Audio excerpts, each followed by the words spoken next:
comienza en 1900... Perdona, 36. que se me ha ido aquí. Esta historia comienza en el año 2018. Vale. Bien.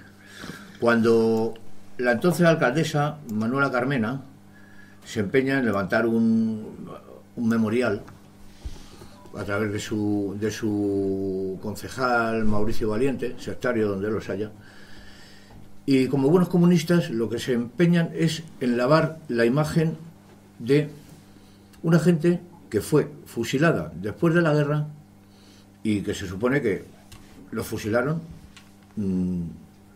según decían ellos, pues malamente, y con el fin de retorcer la historia y hacerla favorable a sus espurios intereses. Una de las obsesiones de la política municipal de la capital, desde la llegada a la alcaldía de ahora Madrid, fue despertar una memoria llamada por ellos histórica. La alcaldesa, a través de la Oficina de Derechos Humanos y Memoria, revisó el terror de la guerra civil en la capital, con el objetivo de erigir un memorial para recordar a los que mencionan como represaliados. Dicen 2.934 reos, entre los cuales figuraban 335 chequistas, todos ellos asesinos confesos. Y la tarea fue encomendada al tercer teniente de alcalde, Mauricio Valiente, pero que, sin embargo, obvió a un gran número de víctimas, un número muy importante de víctimas, las represaliadas por el bando republicano. Fueron muchas también. El diario ABC fue el instrumento elegido para hacer llegar la noticia de una forma suave, por decirlo de alguna manera, para que todo el mundo tragara con la idea de erigir dicho memorial dedicado a chequistas y asesinos del Frente Popular. ¿Quién iba a pensar mal del diario ABC? ¿Quién podría pensar mal de un diario que siempre se ha llamado monárquico? Cuando menos destinaba un poco el apoyo prestado a los comunistas en un intento de blanqueo de sus crímenes. Me llamó la atención hasta el punto de pensar que el listado publicado por dicho tabloide, fusilados después de la guerra, que incluía varias columnas con datos como pues el nombre y apellido, fecha, lugar de nacimiento, fecha de la ejecución e inhumación, edad, sexo, lugar de residencia, dejaba de ver una carencia de dos columnas muy importantes: delitos imputados y motivos de la ejecución de la pena impuesta. Bien. Prepararon dicho memorial, como podéis ver, y el esperpento perpetrado pues le costó al consistorio la no poca importante cantidad de 210.000 euros. Cuando se había realizado el 80% de este memorial, pues hay elecciones, cambia la alcaldía y la nueva alcaldía del Partido Popular retira todas estas placas con esos nombres. Pero bueno, como siempre, el Partido Popular continúa en un empeño de ser blandito, por decirlo de alguna manera, y continúa con la ejecución del memorial con lo que había quedado después de retirar las placas. ¿Y qué es lo que hacen? Pues hacen esto, este memorial.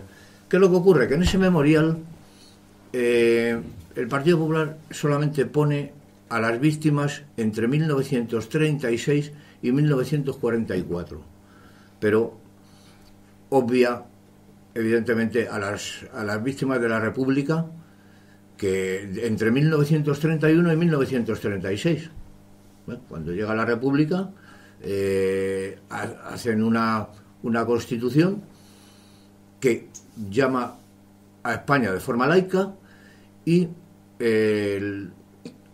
sueltan, hay una amnistía general y sueltan a los presos.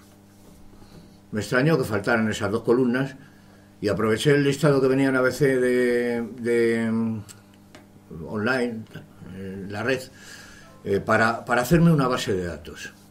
Y me preparé una base de datos con esas dos columnas y empecé a trabajar con todos y cada uno de ellos tenía tiempo, y me puse a trabajar con cada uno de los que mencionaba ese listado. Y en las columnas apunté pues el delito que había cometido y la ejecución, el por qué se le había ejecutado. Y todos los caminos me llevan a la causa general. Busco fulanito de tal en internet, causa general, causa general, causa general. Y en concreto la mayoría a la pieza número 4. La pieza número 4 es la causa general, para el que no lo sepa, es las checas. Cuando llevaba investigados unos 600 casos aproximadamente del listado, pues bueno, observé que muchos de los casos que ya había investigado me dirigían a un punto concreto, al pozo del tío Raimundo, en Vallecas. Paré la investigación ahí, se quedó a medias y la dirigí pues a ese punto concreto, y dando como resultado la aparición de los primeros asesinatos políticos masivos de la guerra civil. Y apareció también la peor caterva de asesinos de la historia de España. Harían palidecer al mismísimo Jack el Destripador. Descubrí por mí mismo que la matanza de Paracuellos y la de los barcos prisión, como ha dicho antes Álvaro, viene a mi memoria Alfonso Pérez en Santander, o los asesinatos de los oficiales en Cartagena, que dejaron a la Armada Española en manos de auténticos patanes, que teniéndolo todo la llevaron a su derrota. Pues no habían sido los primeros asesinatos. Cierto es que Paracuello del Jarama, por la enorme cantidad de asesinados, ha sido siempre la más mencionada, y yo he visitado el cementerio de Paracuellos varias veces. Dicen que hay entre 6.000 y 9.000 asesinados por el Frente Popular. No voy a entrar en disquisiciones de si eran más o eran menos. Hay muchos asesinados.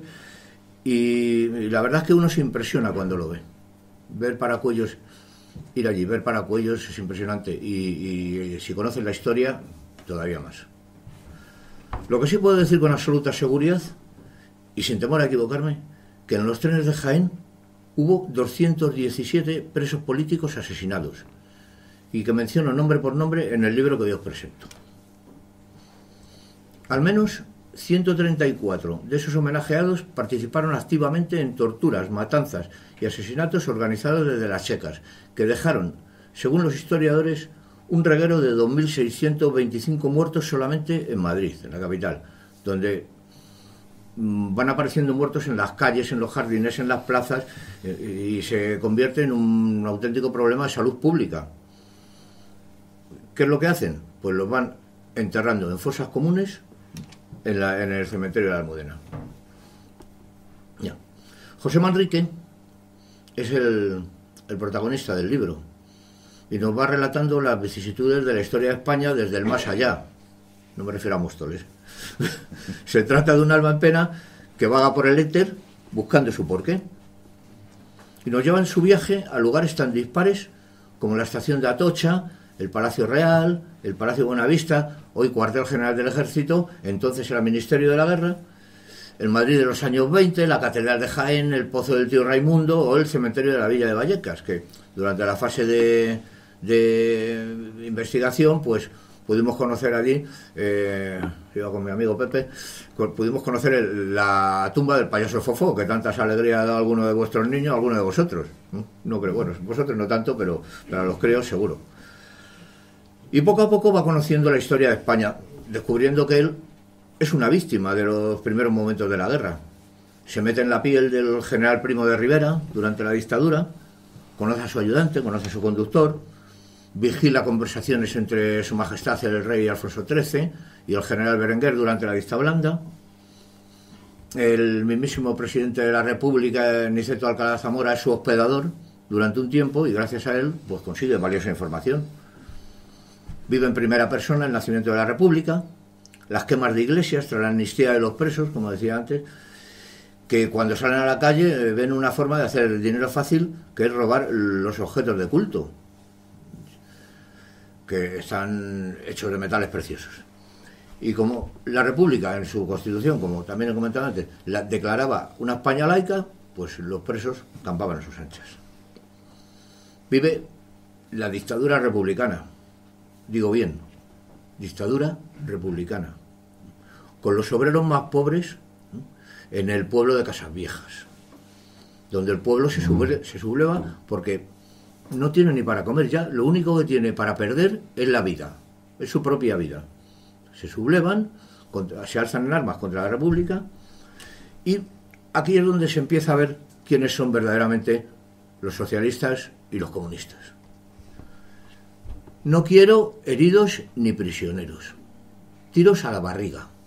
Tiros a la barriga.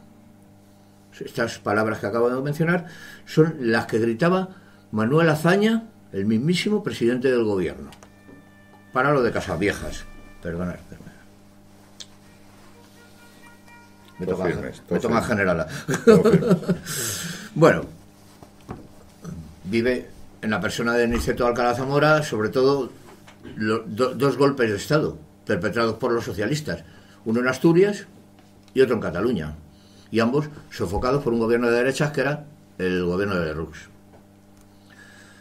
Es testigo de 2 golpes de Estado más. Ya con estos dos llevaríamos 4. Uno en las urnas, en las elecciones de 1936, donde se falsean las actas para llegar al poder, y otro dado por Azaña en la persona del mismísimo presidente de la República, Niceto Alcalá Zamora, a quien expulsan de la presidencia de una forma maniquea, argumentando falsedades en contra suya. Azaña realmente quería ser presidente de la República a toda costa. Y la situación pues se pone difícil para España, que se resistía a morir a manos de la izquierda. Había tantos asesinatos a diario que el último de ellos, el asesinato de Calvo Sotelo, enciende la chispa de una sublevación militar que triunfa en una mitad de España aproximadamente, y ambas mitades se enfrentan y hacen surgir lo peor de lo peor en una guerra civil.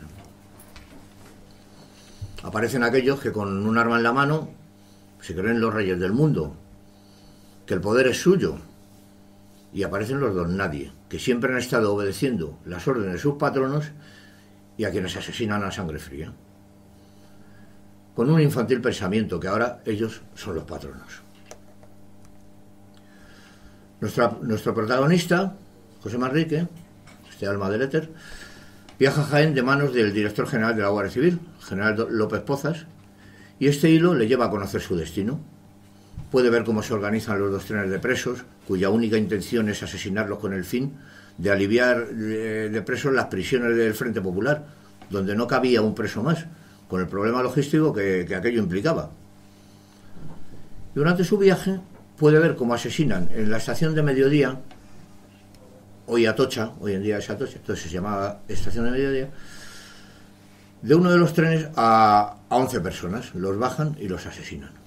El tren pues, consigue salir de la estación de Mediodía, muy a pesar de los milicianos que intentaban pararlo. A la misma estación llega la pasionaria arengando a los milicianos a quemar el tren. De hecho llegan a echar gasolina sobre los estribos de los trenes para quemarlo, pero consigue salir gracias a un capitán de asalto que se empeña en sacarlo y lo saca de la estación hasta llegar a la estación de Alcalá de Henares. También puede ver cómo asesinan en el otro tren a otros 206 en el Pozo del Tío Raimundo. Hoy es en la parte de Mercamadrid, ahora lo veremos en el... Y uno de ellos es el mismo José Manrique, ve cómo le asesinan. Y también ve cómo tiran su cadáver a una zanja junto con el de su padre. Al llegar a la estación de Santa Catalina, el segundo tren es obstaculizado por los milicianos y dicen que no pasa, que el tren es el que no pasa de allí y que si no les dejan pasar que matan a la escolta. Entonces el jefe de la escolta se pone en contacto con el Ministerio de la Gobernación y ya que la cosa estaba muy caliente con los milicianos querían sangre, sí o sí. Después de que el jefe de la escolta hablara con el ministro de la Gobernación, Casares Quiroga, este accede a la entrega de los presos retirando la escolta. Y aquí podemos ver la dirección del tren, concretamente aquí, la dirección que llevaba desde Atocha, que sería esta parte, en dirección a Alcalá de Henares, que daría la vuelta por aquí. Esta marca amarilla que es donde estaba antes la estación de Santa Catalina. Bien. Trato de ser crítico en el libro con los carabineros y los presos, o sea, con los carabineros y los guardias de asalto y la Guardia Civil. todos ellos incurrieron en dejación de funciones. Se enfrentaban a los milicianos y morían, o la ignominia. Y todos sabemos lo que eran los milicianos, que eran asesinos armados. Eligieron el miedo. Una vez que la escolta abandona a los presos, aquí en Santa Catalina, el tren toma este camino, que es que el que va es una vía que va rodeando totalmente a Mercamadrid. Podéis ver aquí Mercamadrid, y se para aquí, concretamente en un paraje llamado Casilla Doble. Ahora veremos por qué. En el Cerro de Santa Catalina, que esto es lo que queda prácticamente del Cerro de Santa Catalina, se congregaron los vecinos de Vallecas como si de una plaza de toros se tratara. Desde allí veían cómo iban bajando de los trenes a los presos, asesinándolos con tres ametralladoras emplazadas a tal efecto, y al que trataba de huir por el otro lado, le cazaban los milicianos que habían formado un círculo alrededor del tren, le cazaban a tiros. El Cerro de Santa Catalina en la actualidad está partido en dos. Aquí vemos lo que era el Cerro de Santa Catalina debajo de la línea, lo que hay encima de la línea roja, esta que veis ahí, ¿no? Es el Cerro de Santa Catalina. Y aquí a la derecha es lo que queda. Y entre medias tenemos aquí la M40. La M40, Mercamadrid. Y aquí la desviación que hay, según vienes desde Móstoles en dirección a Valencia, pues la desviación que hay a la M30. Si vosotros, la mayoría, los que conducís, Nudo Sur, famoso, sí, el Nudo Sur conocéis la desviación que sale de la M40 después del radar ese que hay, a la izquierda hay un carril, se convierte en un carril, y nada más salir arriba hay una rampa, a la derecha se ve la vía del tren. Bueno, pues ahí, exactamente ahí era donde estaba la apeadero de Santa Catalina. Durante la investigación me llevó una serie de fotografías de la época correspondientes al sumario, y facilitaron bastante mi trabajo para situar exactamente el lugar exacto de aquel crimen. En la primera, aquí podemos ver, creo que es esta, no, aquí podemos ver el puente, aquí la vía de donde paran el tren, que lo paran concretamente, aquí donde tengo yo el punto este. Esta parte un poco más oscura es el lugar de los asesinatos, y esto es el dintel del puente de la carretera de Villaverde a Vallecas. Hoy en día se ve así y diréis, pues coño, el talud que hay ahí ha desaparecido. Bueno, pues ha desaparecido como el resultado de los movimientos de tierras que se hicieron en Mercamadrid para explanarlo. Vemos que se ha convertido en doble vía, y vemos al final la curva que hace, la que hemos visto antes, esa por donde les llevaron. Aquí lo vemos un poquito más claro. Aquí vemos lo que es Casilla Doble, que fue aquí, exactamente aquí, para la cola del convoy, y por aquí los van bajando. Vemos también el talud este un poco más oscuro, que fue donde los asesinaron, y el puente de la carretera de Villaverde a Vallecas, que está exactamente ahí. En la actualidad se ve así, lo mismo. Han quitado el agujero que había, la hondonada, y se rellenó con los restos de la explanación de Casilla Doble. Y aquí pues se puede ver este montón que hay aquí, es resultado de la explanación. Antes no estaba, en la fotografía anterior no estaba, resultado de la explanación para construir un depósito municipal, que aquí están las oficinas. Pero este es exactamente el sitio donde los asesinaron. Aquí vemos otra fotografía de la época desde el Cerro de Santa Catalina, desde donde jaleaban como si fuera una plaza de toros a los milicianos para que los fueran matando. Vemos la zona esta negra, que fue donde yo digo que asesinaron, y Casilla Doble y el puente de la carretera Villaverde a Vallecas, que aquí se puede ver ya. La carretera de Villaverde a Vallecas la vemos aquí. Aquí hay un coche que está así de espaldas, que se ve de espaldas, y aquí vemos una foto tomada desde Casilla Doble, foto de época. Aquí vemos el mismo coche, se supone que todo es en una misma serie, se tomaron una misma serie, el mismo coche, mirando para otro lado, y una serie de personas que se supone que serían el juez instructor, el fiscal, el conductor, los que fueran en ese coche. En la actualidad, la misma foto se ve así.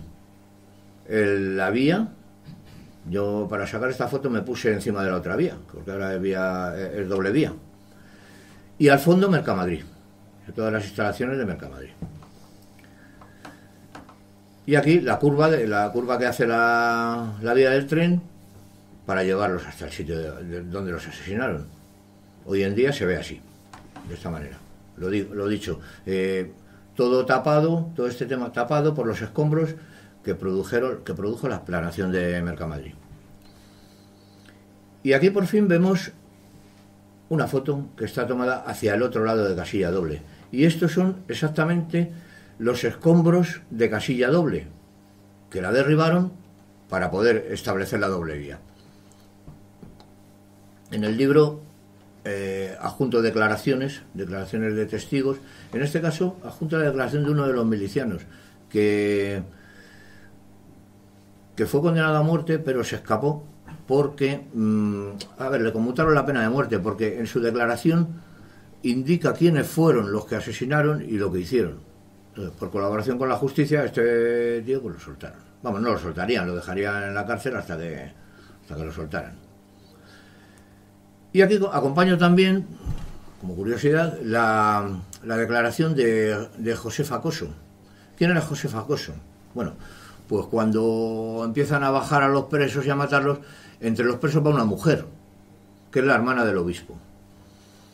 Y entonces baja y les dice que son unos cobardes, que ya pueden ellos contra una mujer, que no son capaces de asesinarla. Claro, allí los milicianos, a ver si se atreve alguno a disparar a una mujer, nadie se atreve.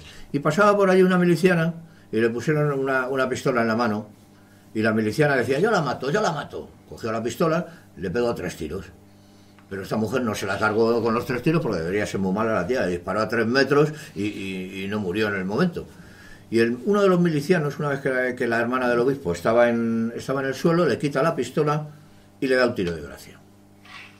Bueno, Josefa Coso también es juzgada y condenada a muerte, pero tampoco cumple su sentencia, porque Josefa Coso es juzgada en el 40 con 19 años. Entonces, cuando cometió los crímenes tenía 15 o 16 años y al ser menor de edad no la ejecutan. Acompaño también listados de quién va en cada tren, quiénes son los que van en unos primero, segundo tren, de dónde son cada uno, de qué pueblo son cada uno, y luego acompaño también un listado de los que se escapan, de los que no los asesinan. Hay 40 de ellos que no los asesinan. Entonces, ¿cómo es esto? Pues en el momento que les iban a bajar del tren, aparece por allí un comisario político ruso y dice, ¿hay algún extranjero aquí entre los que están? Y saltó uno allí. Yo soy francés. El tal yo soy francés era Ignacio Valenzuela, uno de los que iban a asesinar. Pero había nacido en San Juan de Luz. Se aprovecha de aquello, su padre era funcionario y estaba en San Juan de Luz, entonces algo tenía, y nace en San Juan de Luz y él tiene nacionalidad francesa. Habla con el comisario político y le dice que ellos no tienen culpa de nada, que ellos no han hecho nada, que los que están allí, que son afectos al régimen. Y se conoce que los milicianos, saciados de sangre ya, deciden detener la matanza y a estos 38, 40, los mandan a la cárcel modelo. Los llevan y los mandan a la cárcel modelo. Y bueno, pues como no podía ser de otra manera, en uno de los capítulos del libro hablo de los protagonistas de la historia, tanto los buenos como los malos, cada uno que se haga la idea de quiénes eran los buenos y quiénes eran los malos, y donde se pretende hacer una mini biografía suya y de los méritos para reunirse con el creador. También menciono, y es importante, los problemas de los exiliados en Francia, para que nadie piense que una vez que se fueron exiliados a Francia tuvieron ahí un camino de rosas. No, todo lo contrario. Los franceses, como sabían que ya el desenlace de la contienda iba a ser ese y que iban a recibir muchos exiliados, preparan 6 campos de concentración, unos para ancianos, otros para niños o madres con niños, otros para soldados del ejército regular, otros para milicianos, etcétera. Y entonces, pues allí estaban, las condiciones que tenían eran pésimas. Es que no tenían ni para beber. Concretamente los del campo de Argel-sur-Mer, esta gente tenía que escarbar en la arena de la playa, como hemos hecho todos de críos, escarbar para sacar el agua y tal, para poderse beber ese agua filtrada por la arena, agua salobre. Hasta ese punto estaban. Franco, que es conocedor de estos hechos, pues abre la puerta a España, abre la puerta a la vuelta a España, con la condición de que no tengan delitos de sangre. Y bueno, vuelven, muchos vuelven, porque en las condiciones que estaban no podían vivir, estaban más cerca de morirse que vivir. Pero claro, no los van soltando según van llegando a España, los van metiendo en las cárceles, lógicamente, para separar el grano de la paja. No podían dejar que llegara un asesino, se metiera y se colara con los demás. Y entonces, el problema que tenía entonces la República con los presos, lo tiene ahora Franco. ¿Y qué es lo que hacen? Pues bueno, empiezan a investigar sobre cada uno de ellos en las cárceles, quiénes son, quiénes no son, y había que deshacerse de presos. Y cogen y dicen, el 18 de julio, bueno, pues por el 18 de julio, que lo vamos a declarar fiesta nacional, vamos a soltar a 50.000 presos, y van soltando los que menos problemas de delitos puedan tener. Llega el 12 de octubre, pues vamos a soltar así, otro 50.000. Y llegamos así, de esta manera, al año 1960, en el que ya no quedan en las cárceles más que los delincuentes comunes. Delincuentes comunes o algunos con cadena perpetua que no los han llegado a ejecutar. Bueno, y dentro del libro, a modo de epílogo, entramos en la piel del juez instructor de la pieza número 4 de la causa general, al que no le faltó trabajo con este tema, pero tuvo mucho más trabajo, lo tuvo bastante peor con Paracuellos. No me he puesto a investigar si tuvo que llevar alguna causa más, pero desde luego, si así fue, el tío se ganó el pan. Sobra decir que la base de datos, esta que hablaba al principio, generada por lo del ABC, con las 2 columnas que yo decía, pues le fue remitida a dicho panfleto. Y digo panfleto y digo bien. Porque hasta la fecha, a no ser que alguno de vosotros hayáis visto algo y me digáis, pues es que han publicado con la columna. No, hasta la fecha no se han retractado de lo que pusieron, ni publicaron aquellas columnas que yo echaba de menos. Quiero dar unas gracias especiales a Álvaro por haber creído en mí. Como él dice, este libro es un libro necesario de cara a futuras generaciones y a los tiempos que vienen, porque podrán tener el libro y podrán conocer la verdadera memoria histórica y no la que pretenden imponernos. Efectivamente así es, no podía disolver 2 veces las Cortes, pero la primera vez no es que las disuelva, disuelve para crear la Constitución. Luego, esta segunda disolución, que se basa en la Constitución, no es la segunda, es la primera. Y efectivamente, además, Alcalá Zamora lo dice él en sus memorias, que no es la segunda vez, que es la primera vez. Claro. Él mismo en su memoria lo dice. ¿Alguna otra pregunta? ¿Por qué se llama José Manrique? Se llama José Manrique porque José Manrique, si ves en los listados, uno de los asesinados es José Manrique. Había 2 José Manrique, un José Manrique padre y un José Manrique hijo, a los cuales secuestran y asesinan posteriormente, a los cuales llegan los milicianos a su casa, en el libro cuenta... Pero ella dice, ¿por qué has elegido a ese? No, he elegido a José Manrique como podía haber elegido otro. No, lo digo porque Sí, Manrique. que ya Manrique también, entonces, bueno, he elegido a Manrique como podía haber elegido otro. Elegí a Manrique concretamente porque mataron al padre y al hijo, a los 2. Había otro caso también de otro padre y otro hijo asesinado también.